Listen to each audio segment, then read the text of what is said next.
tardes para todos los asistentes. Es para mí muy grato estar con ustedes hablando sobre este tema del autoblanqueo de capital. Es un tema bastante interesante.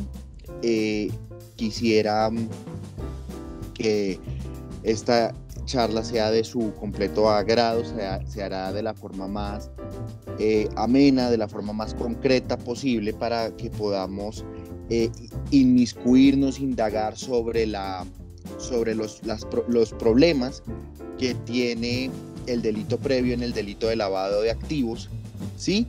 Plantear las posturas que las posturas que se han esbozado tanto a favor como en contra de castigar el autolavado de activos, de castigarlo penalmente, y finalmente sentar una posición personal sobre la situación para Colombia, ¿correcto? Entonces, en la siguiente diapositiva, por favor, vamos a ver el índice de nuestra intervención. ¿Sí? Primero vamos a abordar qué es eso del delito previo, para posteriormente, qué es eso del delito previo, los problemas que surgen o los problemas académicos dogmáticos que surgen en relación al delito previo, para posteriormente entrar a discutir las posiciones que están tanto a favor como en contra de castigar penalmente el autoblanqueo. Obviamente tenemos que llegar a un consenso sobre qué es esto del autoblanqueo, y finalmente, como les señalaba, vamos a plantear una postura para el régimen penal colombiano, ¿correcto? Para el régimen penal, pero acomoda un momento la cámara, para el régimen penal colombiano. Es decir, vamos a plantear nuestra postura. De una vez lo voy anticipando, es una postura que aboga porque sí es posible el castigo del autoblanqueo en Colombia.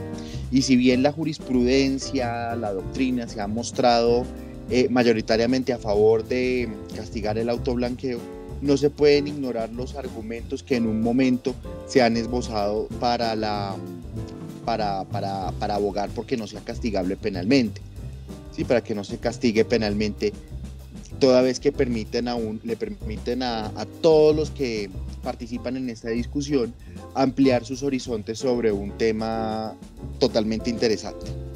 Entonces, en primera instancia vamos a abordar vamos a ver una definición sobre el lavado de dinero, sobre el blanqueo de capitales.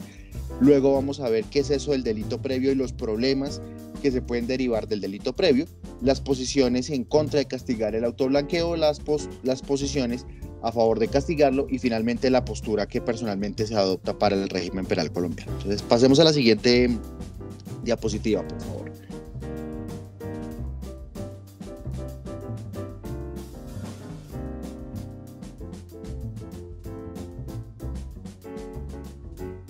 Entonces, aquí nos vamos a encontrar nosotros con un índice, perdón, el siguiente, sí, perdón, no, ese de definición, ahí está bien, perdón, disculpen. Aquí nos encontramos con una definición que trae el profesor Isidoro Blanco Cordero, un tratadista español que es una de las mayores autoridades en materia de lavado de activos en el mundo, particularmente en el mundo hispanoparlante. Entonces dice: es el proceso en virtud del cual los bienes de origen delictivo se integran en el sistema económico legal con apariencia de haber sido obtenidos de forma lícita. Siguiente diapositiva, por favor.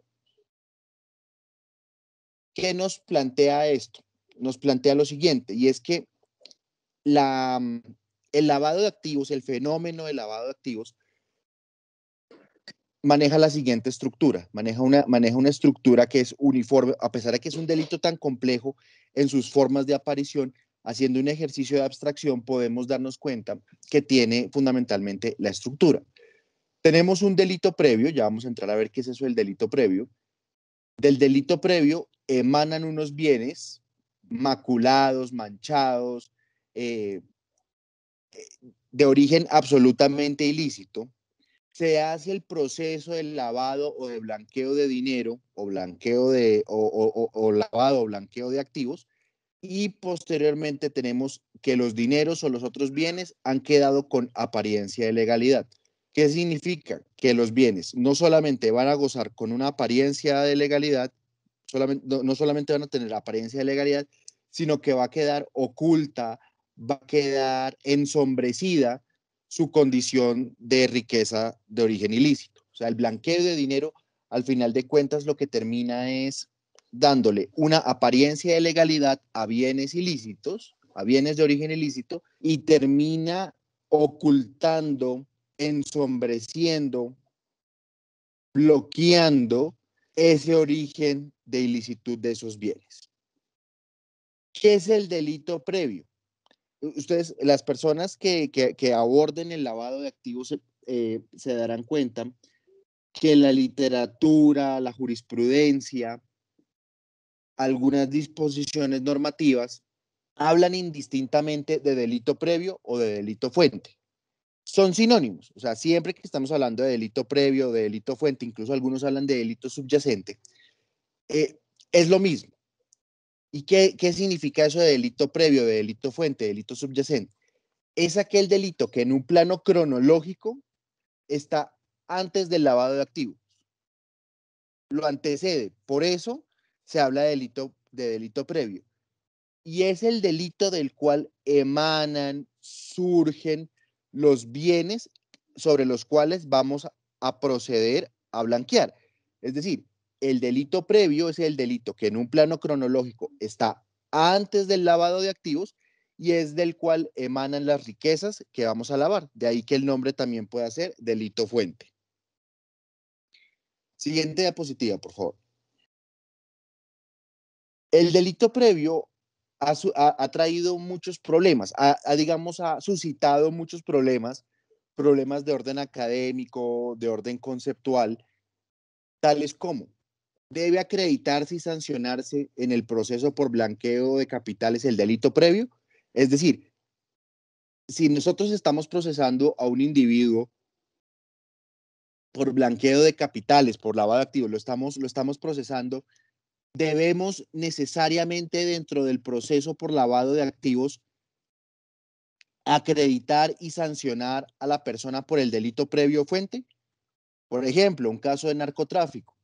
El narcotráfico deja inmensas riquezas y una persona se dedica a lavar esas riquezas. Lo estamos procesando por haber lavado esas riquezas. Debemos en el proceso por lavado necesariamente también procesarlo por narcotráfico y necesariamente antes de llegar a la condena por lavado debemos acreditar y condenar el narcotráfico. Una primera pregunta. Otro problema, otra inquietud. Para sancionar el blanqueo debe previamente haber una sentencia condenatoria por delito previo, lo que se llama en los estudios de derecho la prejudicialidad. Debe antes de sancionarse por lavado de activos haberse surtido otro proceso y ese proceso necesariamente tiene que haber terminado con una condena declarando la responsabilidad penal por el delito previo. Es decir, yo para procesar, para incluso abrir una investigación por lavado de activos y para sancionar por lavado de activos, previamente tiene que haberse condenado a la persona o debe haberse condenado a un tercero, a cualquier persona, por el delito fuente. Debe previamente haberse hecho todo un proceso y haberse sancionado por el delito previo o fuente del cual emanan las riquezas que estamos, cuyo blanqueo estamos investigando y juzgando. Tercero, ¿debe el delito previo ser demostrado directamente o puede hacerse mediante una inferencia lógica? En los procesos por lavado de activos hay cierto consenso en que se tiene que demostrar, dentro del proceso de lavado de activos, se tiene que demostrar el delito fuente. Ya es otra discusión un poco más etérea o donde hay más difusión de opiniones, si se tiene que, en efecto, condenar. Pero hay un cierto consenso en que en los delitos, en los procesos por lavado de activos, dentro del mismo proceso se tiene que demostrar, se tiene que acreditar el delito previo o delito fuente, se tiene que demostrar.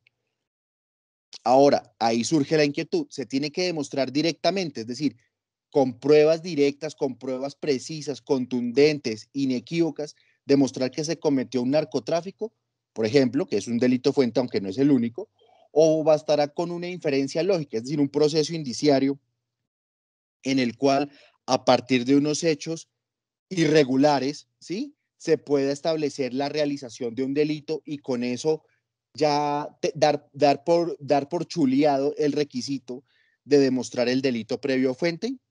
Esa es otra inquietud. Otra inquietud que es absolutamente interesante. ¿Puede ser el delito previo cualquier tipo penal o solo está limitado a ciertas conductas? La determinación de los delitos fuente al lavado de activos no es uniforme en todo el mundo. Hay países que tienen fórmulas de naturaleza abierta, ¿sí? Creo que el régimen penal español fue o ha acudido a las fórmulas abiertas en el pasado, donde se decía que cualquier riqueza emanada de cualquier delito, es decir, si yo tengo si yo realizo cualquier delito, cualquier conducta que esté tipificada en el Código Penal como delito, y esa genera riqueza, esa conducta genera riqueza, la riqueza puede ser susceptible de ser lavada y por ende es susceptible de ser perseguida como lavado de activos. Es decir, dicen que el delito fuente puede ser cualquiera que esté tipificado en el Código Penal como delito. Luego puede ser delito fuente cualquier delito. Hay otros regímenes donde la fórmula no es abierta, la fórmula es absolutamente cerrada, en donde el legislador se dedica a traer un listado taxativo, un listado cerrado de conductas de conductas que pueden ser consideradas como delitos fuente o delitos previos, lo que implica que solamente los bienes o riquezas emanadas de esos delitos son susceptibles de ser objeto material de lavado de activos y por ende solamente se puede perseguir el lavado de activos que recaiga sobre las riquezas que provengan solamente de esos delitos. El caso colombiano es un caso particular, yo me atrevo a decir que es un caso de naturaleza mixta, en el sentido, es un caso de naturaleza mixta en el sentido que trae, que en apariencia es cerrado, porque el legislador no trae fórmulas abiertas de todos los delitos, sino trae un listado. Pero dentro del listado trae algunos elementos que nos permite inferir o nos permite darnos cuenta que no es enteramente cerrado. Como les digo, es cerrado en principio en el sentido que el legislador dispone un listado y el listado es cerrado. Pero dentro de ese listado hay elementos que dan lugar a una fórmula semiabierta, por así decirlo. Eh, por ejemplo, el legislador dice los delitos contra la administración pública. Entonces, todos los delitos que estén dentro de la rúbrica de delitos contra la administración pública son delitos fuente. Luego, si el legislador el día de mañana le da por crear un nuevo delito contra la administración pública, al momento que sea tipificado e incorporado como un delito contra la administración pública, inmediatamente se vuelve un delito fuente de lavado de activos.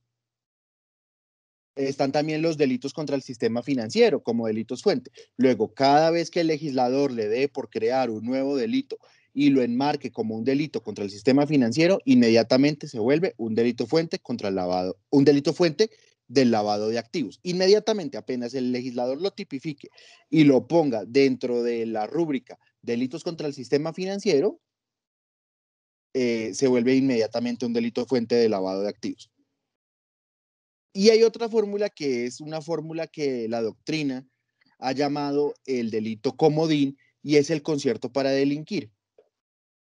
Cualquier delito en el Código Penal que se realice bajo la modalidad de concierto para delinquir, inmediatamente, por el solo hecho de llevarlo bajo la modalidad de concierto para delinquir, ese solo hecho lo vuelve inmediatamente delito fuente para el lavado de activos. Entonces, si el día de mañana se descubre una organización criminal, concierto para delinquir, dedicada a los hurtos, dichos hurtos, las riquezas derivadas de dichos hurtos, son susceptibles de ser blanqueadas y ese blanqueo es susceptible de ser perseguido o de ser catalogado como lavado de activos de acuerdo con el artículo 323 del Código Penal. Y la última inquietud que quiero plantear, que es la que nos convoca el día de hoy, es ¿Puede el autor o partícipe del delito previo ser autor o partícipe del delito de blanqueo?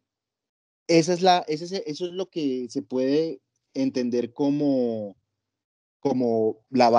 autoblanqueo de capitales y es lo que nos va a, y es la discusión que nos convoca el día de hoy. Siguiente diapositiva, por favor. ¿Qué es el autoblanqueo de capitales? Entonces es castigar por blanqueo de capitales a quien realiza conductas constitutivas de este tipo habiendo intervenido en el delito previo. Es decir, el sujeto blanquea la riqueza de su propio delito. El narcotraficante narcotraficó, obtiene unas riquezas por el narcotráfico y procede él mismo a realizar maniobras de blanqueo de capitales, de lavado de activos sobre esa riqueza.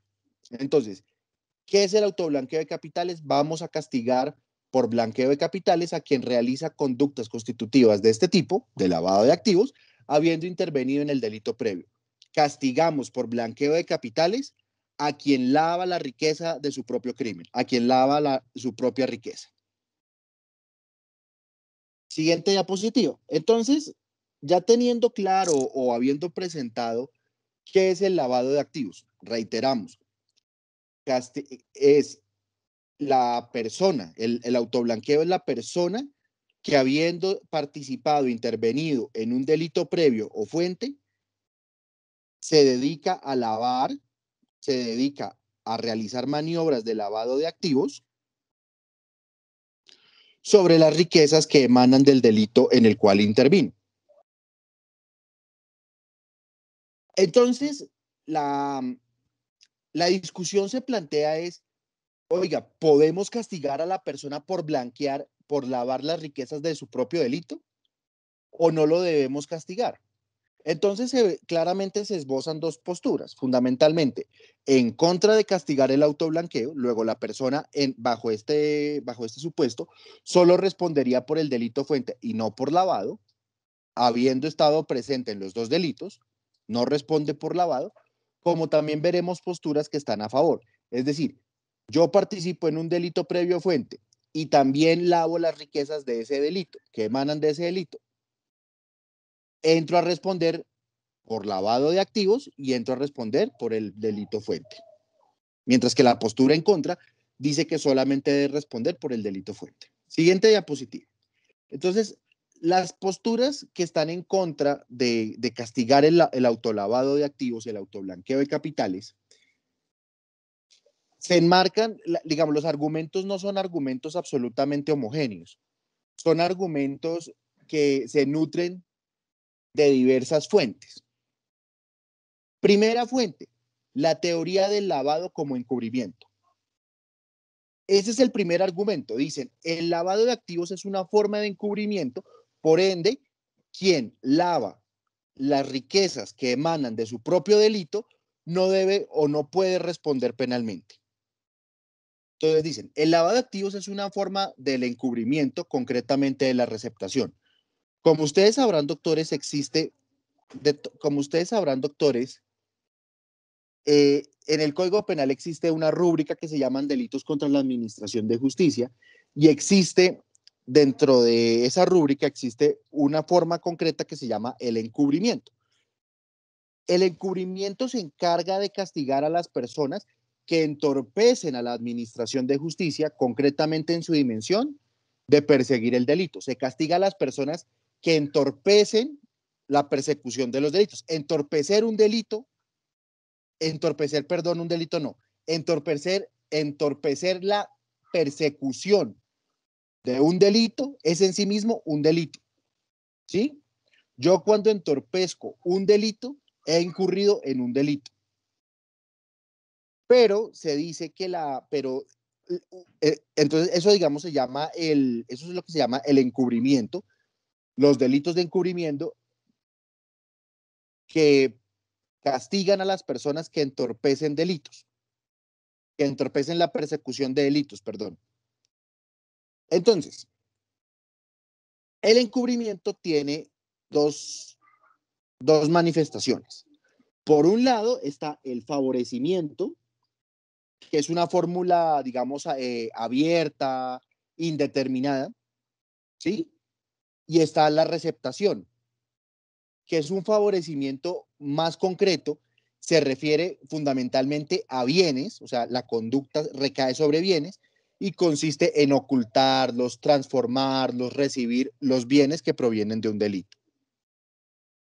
Ahora, independientemente de que sea favorecimiento o receptación, la esencia del encubrimiento, doctores, es que el encubrimiento solamente es castigable penalmente si el delito es de un tercero. Y yo, como sujeto activo del encubrimiento, soy completamente ajeno al delito previo o al delito fuente. ¿Qué quiere decir esto? Que solamente la receptación es castigable, la receptación, el favorecimiento, es decir, el encubrimiento como un término general, solamente es castigable penalmente si el delito del cual emanan los bienes fue cometido por un tercero. Y yo soy absolutamente ajeno a ese delito. ¿Por qué? Porque yo puedo de pronto haber sido no ajeno al delito, haber intervenido en el delito, ¿bajo qué supuesto? Yo le digo al ladrón, le digo, oiga ladrón, usted vaya y robe, y yo voy y le recibo las mercancías que usted se va a robar, las dejamos en mi bodega y allá nadie se da cuenta. Ahí ya el delito no es un delito ajeno, ¿sí? A pesar de que el delito lo cometa un tercero, el ladrón, yo no soy completamente ajeno, porque hubo un acuerdo previo, ¿sí? Hubo un acuerdo previo para yo recibir las mercancías. Entonces yo no voy a entrar a responder por receptación, por encubrimiento del hurto, sino como un cómplice del hurto. No, aquí está pensado es para los casos fundamentalmente, estamos pensando es para los casos fundamentalmente donde yo soy completamente ajeno y a mí me llegan después de cometido el delito y me piden que si yo puedo guardar la mercancía, que si la puedo custodiar, que si la puedo tener. Luego, este delito, los delitos de encubrimiento, el favorecimiento, la receptación, requieren necesariamente que el delito sea cometido por un tercero, es decir, yo solamente puedo encubrir el delito de un tercero. Si el delito fue mío, pues yo no estoy realizando ningún tipo de encubrimiento, simplemente estoy tratando de cubrir mis huellas, estoy tratando de asegurar mi delito, lo cual no es un delito en sí mismo, es una continuación del delito anterior. Entonces, durante mucho tiempo se consideraba que el lavado de activos era una forma de encubrimiento. Luego, si el autoencubrimiento es impune, o sea, encubrir mi propio delito no debe ser castigado penalmente, el lavado como una forma de encubrimiento, y siendo el lavado una forma de encubrimiento, el autolavado no debe ser castigado penalmente. O sea, es un raciocinio completamente silogístico. El, el autoencubrimiento es impune. El autolavado es una forma de autoencubrimiento porque el lavado es un encubrimiento. Luego, el autolavado no debe ser castigado penalmente. Es que eh, el encubrimiento busca asegurar el resultado del delito, entorpecer o dificultar la actuación de la justicia. Y eso es una consecuencia apenas natural. Luego, lavar o tratar de lavar las riquezas provenientes de mi propio delito es una consecuencia natural. Sí, es una consecuencia natural. Yo no puedo ser autor y partícipe en el mismo delito. Es que el encubrimiento se castiga al que es un partícipe, partícipe entre comillas, de un delito. Luego, ¿qué estamos buscando? Se castiga como un delito autónomo. Entonces, recapitulando, asegurar el resultado del delito, entorpecer o dificultar la actuación de la justicia es una consecuencia natural es una consecuencia natural del delito. Es una consecuencia natural. Luego, si el lavado es una forma de encubrimiento y por ende el autolavado es una forma de autoencubrimiento, también le es transferible la consideración sobre su impunidad. Luego, quien lava las riquezas de su propio delito no puede o no puede ser castigado por lavado de activos. La legislación colombiana en un primer momento, la primera tipificación que se hizo en Colombia del lavado de activos fue a través del Estatuto Anticorrupción de 1995, la Ley 190, y concebía el lavado de activos como una forma de receptación. Luego le era transferible la consideración de la impunidad del autoencubrimiento. Entonces, esta primera teoría dice, el encubrimiento solamente es castigable si el delito que se pretende encubrir es de un tercero y el sujeto activo es completamente ajeno al delito original, al delito fuente. El lavado de activos es una forma de encubrimiento. Si el autoencubrimiento es impune, el autolavado también debe ser impune. Y así lo concebía la Ley 190 del 95, que fue la primera disposición en el derecho penal colombiano que castigó o que consagró el lavado de activos. Siguiente diapositiva, por favor. Esta consideración, sí, doctores, este punto, es decir, sobre el autoencubrimiento, el autolavado es impune por ser una forma de autoencubrimiento, está claramente, doctores, nutrido por la categoría de la categoría dogmática de la culpabilidad. Ustedes saben que la conducta punible, según el Código Penal, es una conducta típica, antijurídica y culpable. Al final de cuentas, ¿qué es la culpabilidad? Es un juicio de reproche. Yo le reprocho a la persona que ha cometido una conducta típica y antijurídica yo la reprocho, por eso es un juicio de reproche, yo la reprocho por haber cometido la conducta típica y antijurídica estando en la posibilidad de no hacerlo. Entonces, los componentes son la imputabilidad, la conciencia de antijudicial. La imputabilidad es la facultad mental de comprender la realidad y de comportarse de acuerdo a esa comprensión. La conciencia de antijuridicidad, la persona sabe, es consciente de que ese comportamiento está prohibido por el ordenamiento penal, y la exigibilidad de otra conducta.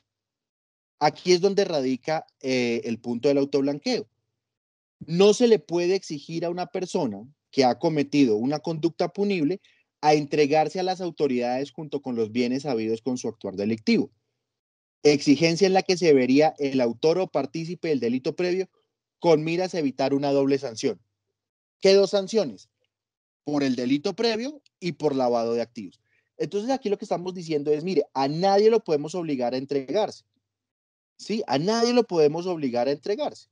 O sea, no podemos castigar a las personas por cometer un delito y por no entregarse. El no entregarse, el evadir la acción de la justicia es connatural a la realización del delito. Luego, no podemos a la persona sancionarla dos veces, una por cometer el delito y otra por no entregarse. Solamente lo vamos a sancionar porque cometió un delito, no la podemos sancionar, insisto, dos veces, una por cometer el delito y otra por no entregarse, porque se considera que ese no entregarse, ese entorpecimiento a la acción de la justicia es connatural a la comisión de los delitos. La gente siempre va a estar buscando, entorpecer la acción de la justicia, siempre va a estar buscando evadir la acción de la justicia, asegurar el resultado de su delito. Aquí yo digo que hay que hacer un paralelismo con el delito de omisión de socorro. Ustedes saben que la omisión de socorro, que es el tipo penal que está contenido en el artículo 131 del Código Penal, castiga a la persona que omitiere injustificadamente auxiliar a alguien que esté en peligro, ¿sí? Cuya vida o integridad esté en peligro. Y se le castiga solamente por omitir ayudarla, injustificadamente. La doctrina es clara que en esa omisión de socorro no puede incurrir el que haya dolosamente causado la situación de peligro. Es decir, yo me encuentro con mi enemigo, le pego 5 tiros, veo que se está muriendo, queda tendido en el piso, veo que se está muriendo y me voy. A mí no me pueden imputar por homicidio o tentativa de homicidio si se llega a salvar, y a la vez por omisión de socorro por no ayudarlo, porque es connatural que si yo quiero matar a una persona, es connatural no quererla auxiliar. Luego, el delito no puede ser cometido por quien ha puesto a la persona en esa situación de peligro. Entonces, analógicamente en el lavado de activos, yo no puedo sancionar por lavado de activos a la persona que ha tratado o que ha blanqueado la riqueza que proviene de su propio delito, porque está haciendo algo que es completamente connatural, está buscando a través de un ensombrecimiento, de un blanqueo, de una quimera, de una ilusión, blindar su riqueza, darle una apariencia de legalidad para que no se la vayan a perseguir, para que no se la cojan. Es apenas connatural, dice esta teoría. Así entonces tenemos un solo delito o un solo comportamiento. El delito fuente del cual emanan las riquezas y el correspondiente lavado de esas riquezas constituyen un solo comportamiento, si es realizado por la misma persona, por supuesto. Es un solo comportamiento. De ahí que si nosotros lo sancionamos dos veces, una por vía del delito previo o fuente y otra por vía del lavado de activos, también estaríamos incurriendo en una violación o en una transgresión del principio del non bis in idem, porque estaríamos castigando dos veces el mismo comportamiento. Es decir, un solo comportamiento, delito previo o fuente y su correspondiente lavado constituyen un solo comportamiento. Luego solamente lo podemos sancionar una vez. ¿Por qué? Por la vía del delito previo o fuente. Si lo sancionamos dos veces, una por vía del delito previo o fuente y otro por vía del lavado, estaríamos incurriendo en una violación del principio del non bis in idem. Siguiente diapositiva, por favor.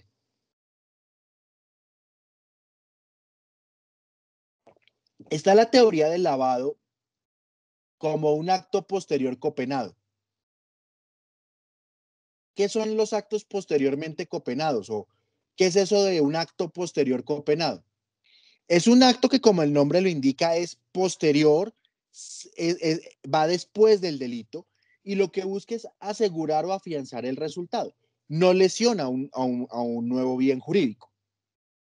De esta forma, podemos señalar que estos bienes no son estos comportamientos, el acto posterior copenado, el acto que va después del delito y que busca afianzar, asegurar el resultado y que por ende no vulnera un nuevo bien jurídico, son comportamientos que no gozan de autonomía, son delitos que están supeditados, que están subyugados al delito previo fuente, están subordinados al delito previo fuente.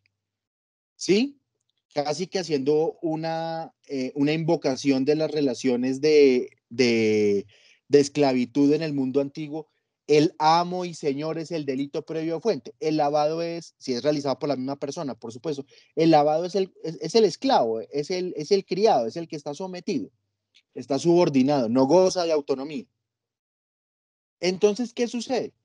Que al tener estos dos delitos realizados por la misma persona, el delito previo fuente y el correspondiente lavado, si son realizados por la misma persona, el delito de lavado se va a considerar como un acto copenado posterior, un acto subordinado. Y el delito previo o el delito fuente, que es el amo y señor, se va a constituir en un verdadero centro de gravedad. Se va a volver una especie de hoyo negro, sí, que tiene tal fuerza de gravedad que qué va a pasar con lo que se le está acercando, con lo que está cerca, lo va a terminar chupando, lo va a terminar succionando. Entonces, al tener un mayor desvalor, al ser un verdadero, al ser el único centro de gravedad, termina absorbiendo al delito posterior que es el lavado. Obviamente estamos partiendo, doctores, de que es realizado por la misma persona, ¿sí? Entonces, el delito previo o el delito fuente se constituye en un verdadero centro de gravedad, en el verdadero y en el único centro de gravedad, en virtud de su desvalor, que el lavado, que es un delito posterior, es un delito con un menor desvalor, que es un delito que es completamente subordinado, se termina absorbiendo, termina siendo chupado por el delito previo fuente y por ende solamente castigamos a la persona que comete los dos delitos solamente por el delito previo o el delito fuente. Entonces, si yo soy un narcotraficante, trafico con estupefacientes, obtengo unas riquezas, esas riquezas yo realizo maniobras de ensombrecimiento, maniobras de blanqueo, con el propósito de darles apariencia de legalidad y de ocultar el origen ilícito, solamente mi narcotráfico, al final de cuentas, termina absorbiendo, es realmente el único que goza de protagonismo y su centro de gravedad, su desvalor, es mucho más grande que el del lavado. Por ende, el lavado lo que hace es desaparecer al ser absorbido por el narcotráfico que aquí funge como delito fuente o delito previo. Ahora, la afectación tiene que ser al mismo bien jurídico.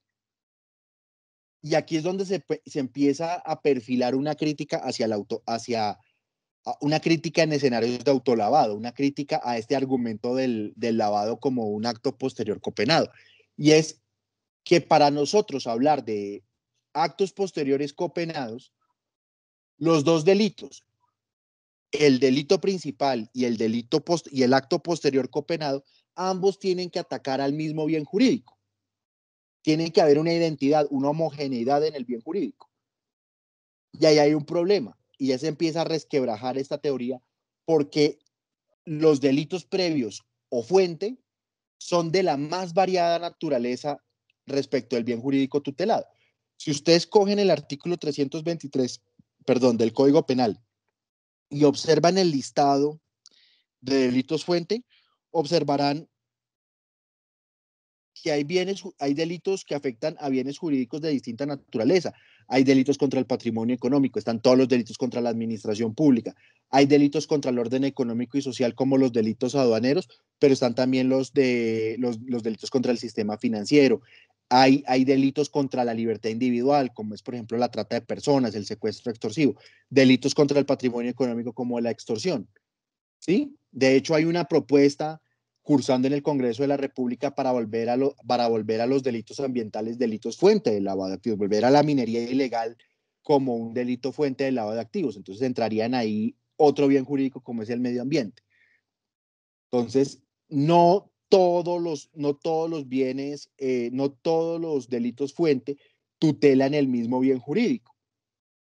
Y el lavado de activos en sí mismo tutela a un bien jurídico en particular, que es el orden económico y social. Entonces, no necesariamente esta teoría puede tener aplicación toda vez que vamos viendo que los delitos fuente en sí mismos tutelan diversidad de bienes jurídicos y no siempre coinciden con el bien jurídico para el cual se ha dispuesto el lavado de activos, que es el orden económico y social.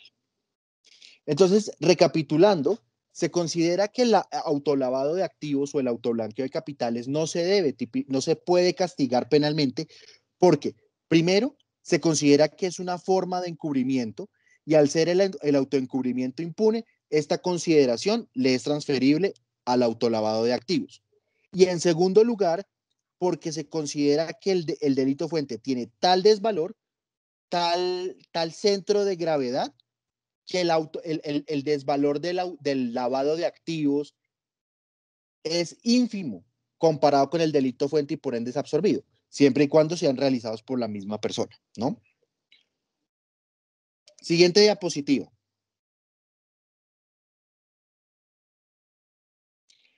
Argumentos adicionales contra el castigo del autoblanqueo. Hay unos argumentos, como lo dice el nombre, adicionales, ¿sí? Son unos argumentos adicionales que son, digamos, pues mucho más concretos y precisos para oponerse al autoblanqueo, al castigo del autoblanqueo de capitales. O sea, la cuestión, como lo decíamos al principio de la charla, la cuestión no es que si el autoblanqueo es concebible o no, porque materialmente es posible concebir que una persona blanquee las riquezas de su propio delito. La discusión es, ¿lo podemos o no lo podemos castigar? Entonces, los argumentos adicionales contra el castigo del autoblanqueo puede ser las fórmulas gramaticales. Italia, por ejemplo, decía que se podía castigar el lavado de activos fuera de los casos de concurso. Eso decía el régimen penal italiano, fuera de los casos de concurso. Uno de los requisitos fundamentales para predicar el concurso es la unidad de agentes, es decir, que sea la misma persona. Entonces dice, fuera de los casos de concurso, planteaba necesariamente que tendrían que ser personas diferentes o que no podía ser la misma persona, ¿sí? Fuera de los casos de concurso, que era la fórmula que también había adoptado Colombia, la fórmula que había adoptado Colombia en la ley 100 del 90, en la ley 190 del 95. Fuera de los casos de concurso. Luego, si decimos que no se puede el concurso, ya automáticamente estamos diciendo que el lavado solamente opera cuando es una persona diferente al que estuvo en el delito previo fuente. Alemania, Austria y Suecia traían fórmulas de esta naturaleza. Conducta realizada por otro. Luego, no se puede con la conducta propia. Y España, antes de la reforma del 2010, decía a sabiendas ¿Qué significaba eso de a sabiendas? Las sentencias del Tribunal Supremo Español decían que esa fórmula proscribía, proscribía el autolavado de activos, toda vez que a sabiendas significa que es una persona que es completamente ajena, ¿sí? Porque si lo predicamos de la persona que estuvo en el delito previo fuente, dicha fórmula es redundante. Yo sé, sí, yo sé que cometí el delito. O sea, si yo cometo un delito, pues obviamente yo sé que tuvo lugar su realización.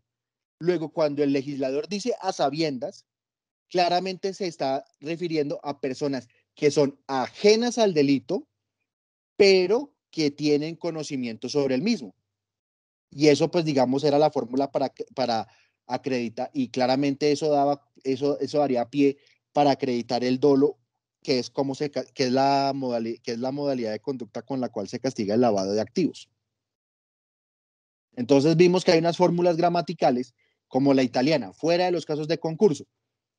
El concurso claramente requiere de una misma persona, unidad de sujeto agente, dice la doctrina. Luego, si estamos descartando el concurso, el autolavado no es posible. Alemania, Austria, Suecia, conducta realizada por otro, claramente plantea que el delito del cual emanan las riquezas tiene que ser un delito ajeno. Y España, a sabiendas, requiere que la persona esté completamente ajeno al delito original, al delito fuente, al delito previo, que le permita tener un conocimiento de la realización del comportamiento. Y también se ha invocado el principio de proporcionalidad, toda vez que se castiga a quien usa u ostenta los bienes provenientes del delito. Claramente tenemos que evitar que se castigue por lavado de activos a las personas que simplemente se encargan de usar u ostentar los bienes provenientes del delito. Esas son conductas que claramente carecen de lesividad y por ende sería desproporcionado castigarlas penalmente. Siguiente diapositiva, por favor. Ahora vamos a ver las posturas que abogan, que están de acuerdo, que están a favor de castigar el autoblanqueo.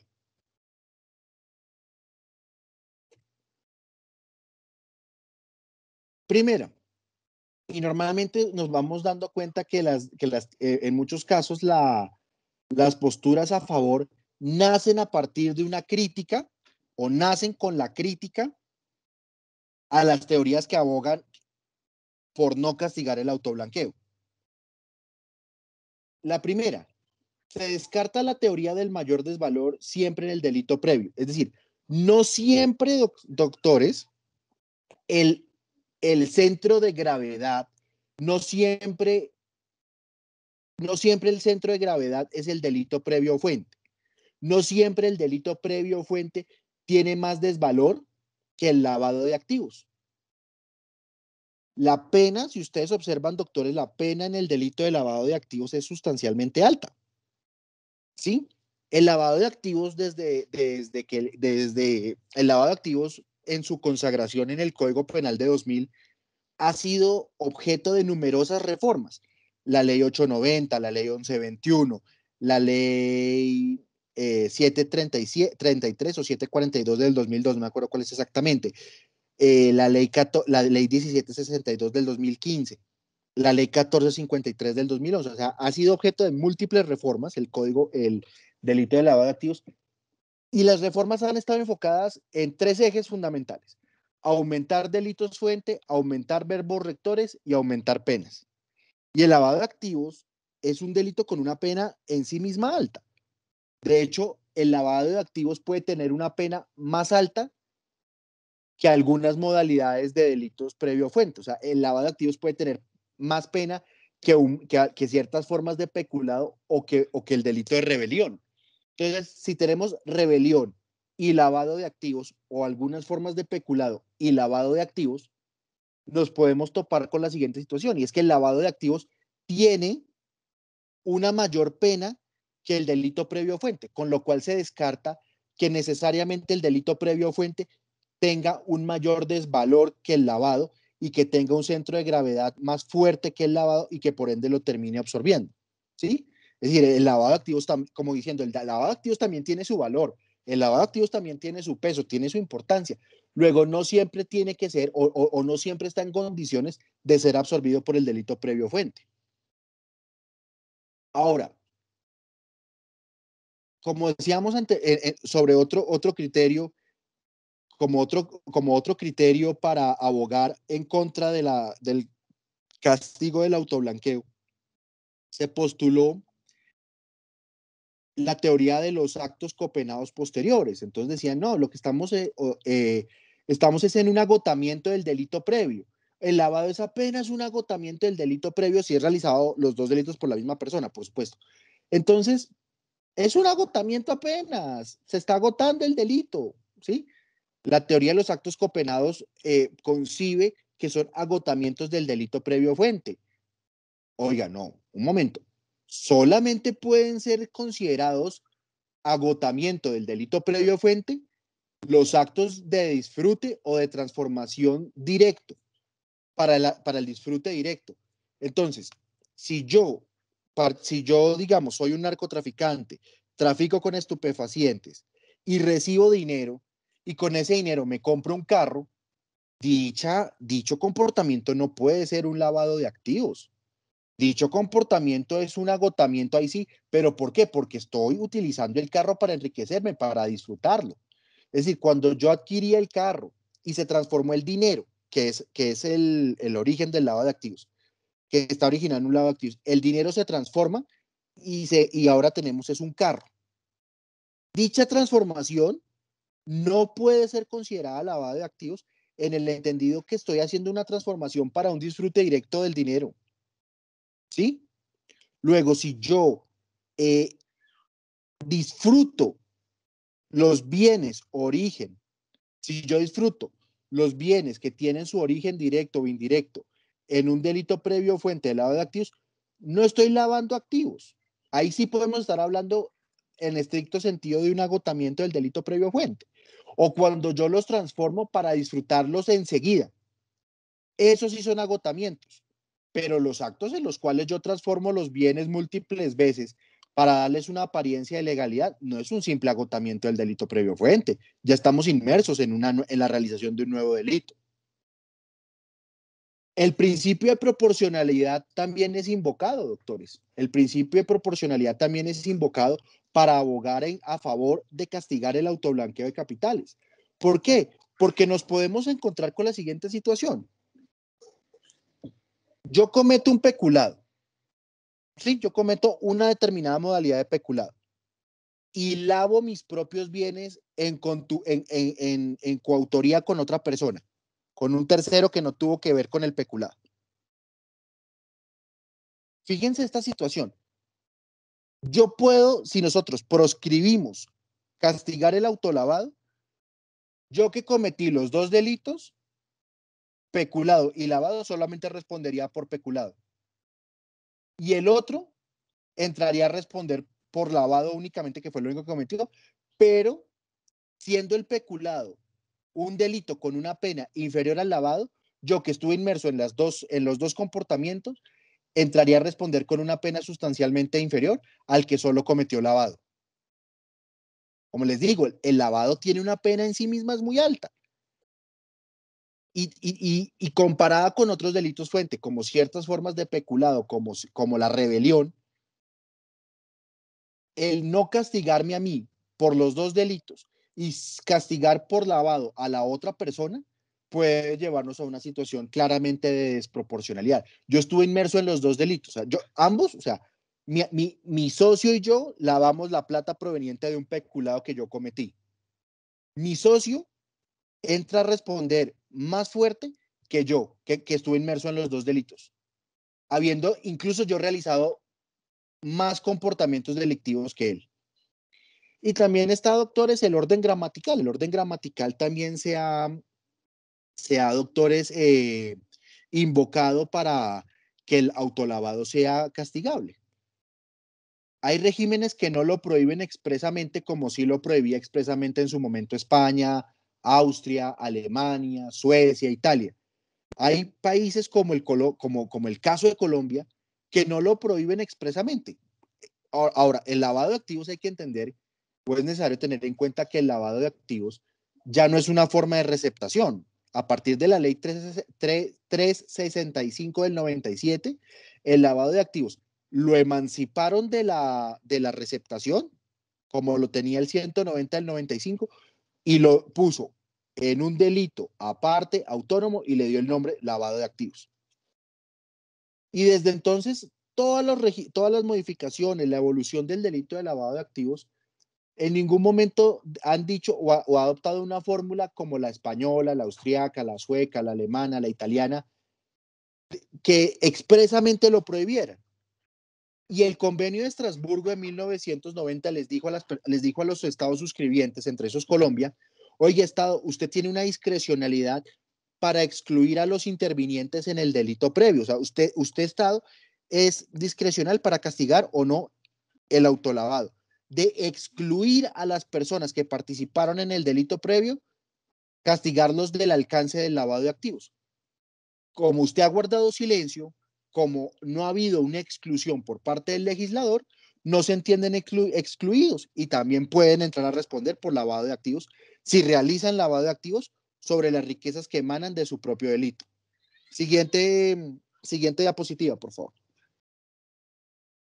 Pero sin duda, el argumento nuclear, el argumento central es concebir al lavado de activos como un delito autónomo, es decir, un delito que se ha emancipado, que se ha salido de las enaguas de la receptación, es un delito autónomo y que atenta contra el orden, contra el bien jurídico que se llama orden económico y social. Sin duda, la esencia del lavado de activos, doctores, sin duda, la esencia del lavado de activos es entorpecer a la actuación de justicia. Eso es uno de sus pilares o fundamentos o elementos esenciales. El lavado de activos está para entorpecer la acción de la justicia. ¿Cómo? Le ponemos un manto de licitud a los bienes y así las autoridades no los pueden coger, no los pueden detectar y no los pueden incautar, no los pueden aprender. Sencillo. Claro, sin duda el lavado de activos es una forma, tiene como esencia atentar contra la administración de justicia en su vertiente, en su dimensión de persecución del delito. Sin embargo, sin embargo, el bien, se considera que el lavado de activos no tiene esa función o el castigo o el lavado de activos dentro de sus características fundamentales no solamente tiene esa o no tiene exclusiva esa dimensión de atentado a la administración de justicia. El lavado de activos también se concibe como un delito que atenta contra el orden económico y social. ¿Contra qué precisamente? Contra la correcta circulación de bienes y servicios y los derechos de los consumidores. ¿Por qué? Porque el lavado de activos, al inmersar, al introducir todos esos bienes en el circuito económico legal, se está afectando la correcta circulación de bienes y servicios.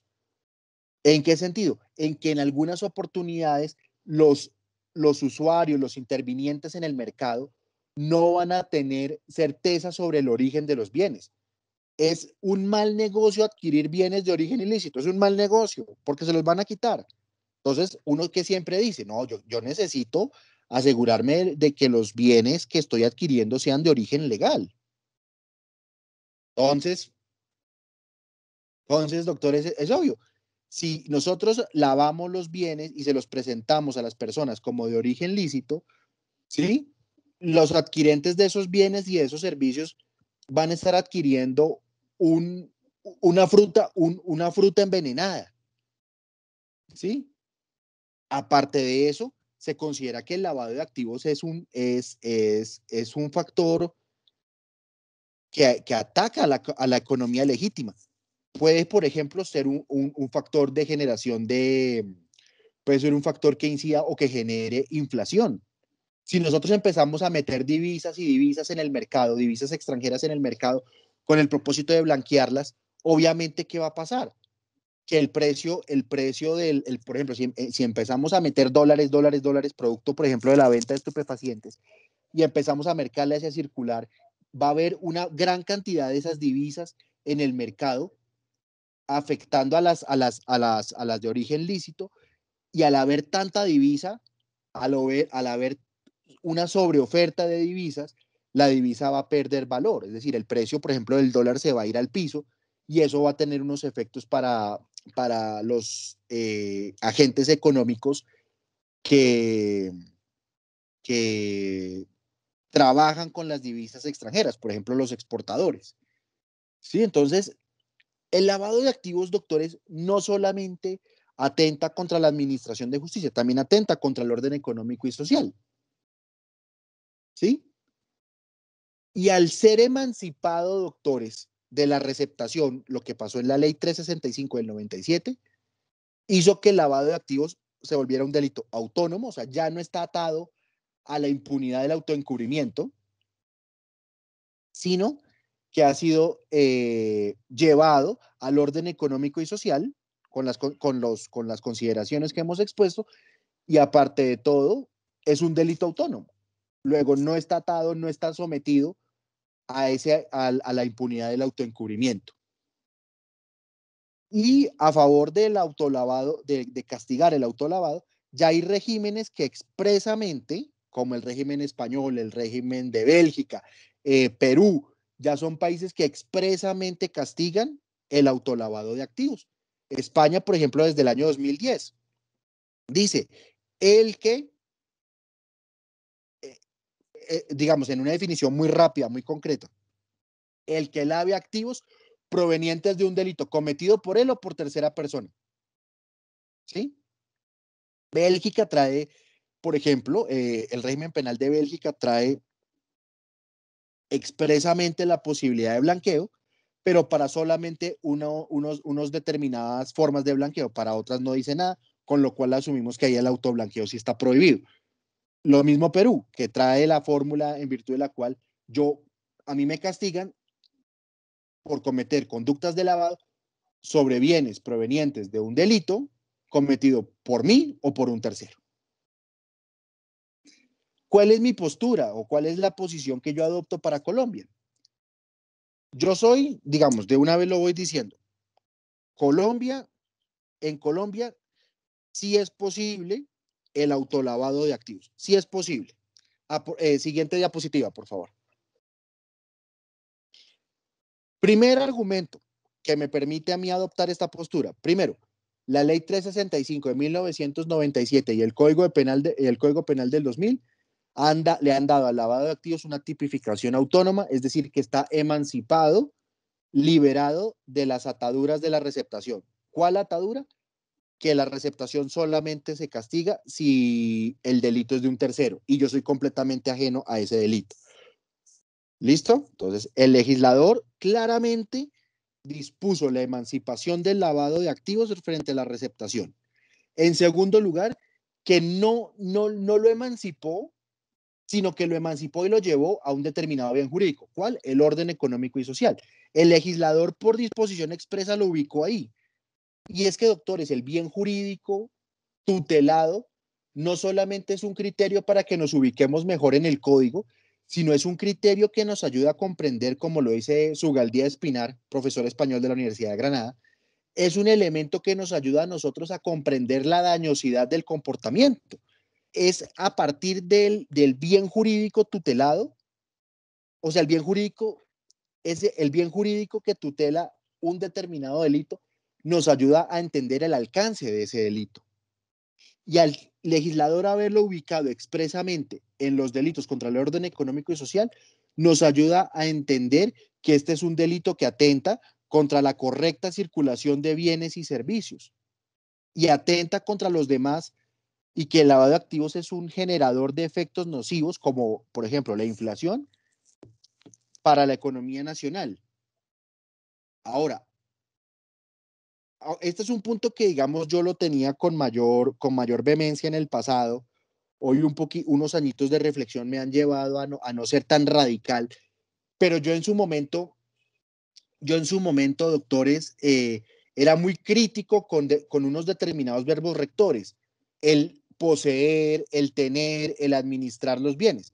Yo decía, pero por qué castigan por lavado simplemente la tenencia de los bienes o su posesión, su tenencia, su administración, su transporte? Sí, yo decía, pero ¿por qué lo vamos a castigar por lavado a la persona que simplemente se dedica a tener unos bienes? ¿Cómo me van a castigar a mí por lavado? Y por ende, la crítica se hace más fuerte hacia el autolavado. ¿Por qué me van a castigar a mí por lavado de activos si yo lo único que he hecho es guardar la plata de un narcotraficante? Si lo único que yo he hecho es tenerla debajo del colchón de mi cama. ¿Sí? ¿Por qué me van a castigar por lavado? Castígueme por encubrimiento, por una complicidad en el delito de narcotráfico, pero por lavado, que es un delito tan severo, ¿por qué me van a castigar? Entonces, yo antiguamente era, digamos, un poco crítico hacia esos verbos rectores, ¿sí?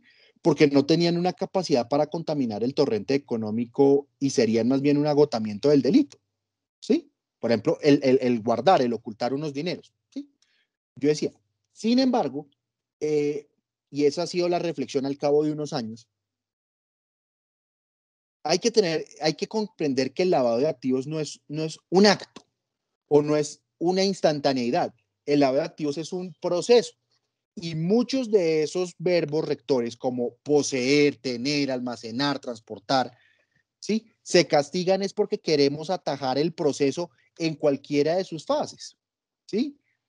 Luego solamente vamos a poder castigar a las personas que almacenan, transportan, poseen bienes, si claramente esa posesión, almacenamiento, tenencia está dirigido a que posteriormente se perfeccionen las maniobras propias de lavado, que es su introducción al torrente económico legítimo.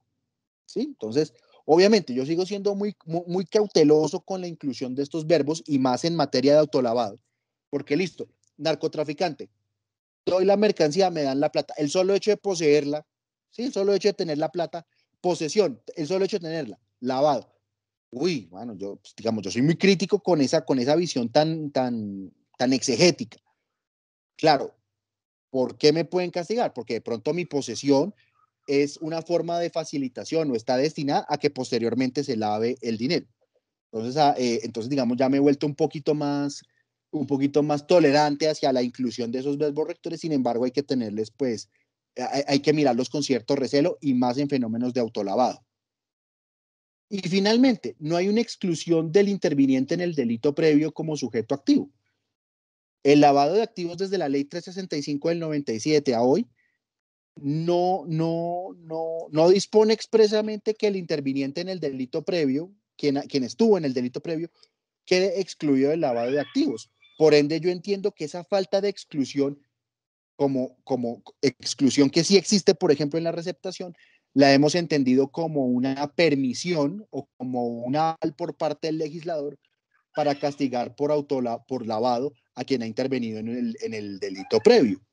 Ahora, si ustedes observan toda la literatura jurídica, toda la literatura especializada, toda la doctrina, la literatura jurídica que se ha, que se ha, que se ha encargado de estudiar esta materia, podrán ver que una de las razones por las cuales se tipificó como se tipificó el lavado de activos en la ley 365 del 97, que uno de los fundamentos para emanciparlo de la receptación y ponerlo como un delito autónomo y como un delito contra el orden económico y social y no como un delito exclusivamente contra la administración de justicia, era superar el escollo de no poder castigar por lavado a quienes estaban inmersos en el delito fuente.